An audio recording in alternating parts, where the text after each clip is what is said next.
మామిళ్లపల్లిలో TDP నేతల నిరసనపై స్పందించారు Ambati Murali. మామిళ్లపల్లిలో godown నాది కాదు, అది రైతులది అంటున్నారు ఆయన. ఎమ్మెల్యే ధూళిపాళ్ల చిల్లర రాజకీయాలు చేస్తున్నారు అంటున్నారు అంబటి మురళి. టీడీపీ నాయకులు పోలీసులతో వచ్చి గోడౌన్ పై దాడి చేశారు. రైతులు నిల్వ చేసుకున్న 1000 బస్తాలు తనవని ప్రచారం చేస్తున్నారు.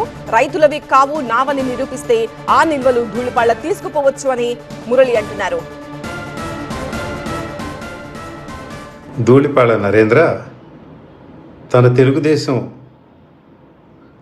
కార్యకర్తల నుండి గూండాల్ని పోలీసులు వెంట పెట్టుకొని మామళ్ళపల్లి గ్రామానికి వచ్చి సోదా సముద్రయ్య అనే రైతుకి పొలంలో కట్టుకున్న గోడౌన్లో 4 రైతులు అంబటి వెంకటేశ్వరరావు, అంబటి పోలేశ్వరరావు, సోదా ప్రసాదు, చలపతిరావు తదితరులు నిల్వ పెట్టుకున్నటువంటి 1000 బస్తాల మొక్కజొన్నల్ని వాటిని నేనే కొని మారుబేరం చేస్తున్నానని వక్రీకరించాడు.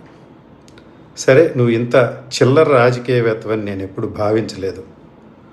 కోట్లాది రూపాయల మొక్కజొన్నలో జరుగుతున్న నష్టాన్ని గురించి నేను ప్రశ్నిస్తే నేనే మొక్కజొన్న వ్యాపారిగా చిత్రీకరించాలన్న నీ ప్రయత్నానికి నాకు నవ్వొస్తుంది.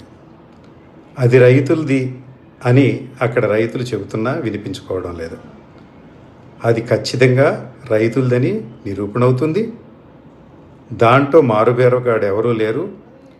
ఒకవేళ నాకే చెందినదైతే ఎట్టి షరతులు లేకుండా నాదని ప్రూవ్ చేసి దానికి ఓనర్ ఎవరూ లేకపోతే నేను ఓనర్షిప్ క్లెయిమ్ చేయను కనుక దాన్ని నీ కూతురు వివాహ గిఫ్ట్గా దాన్ని ఇస్తున్నాను. దగ్గరుండి తీసుకుని వెళ్ళిపో నరేంద్ర. ఇలాంటి చిల్లర చేష్టలకు పాల్పడబాకు.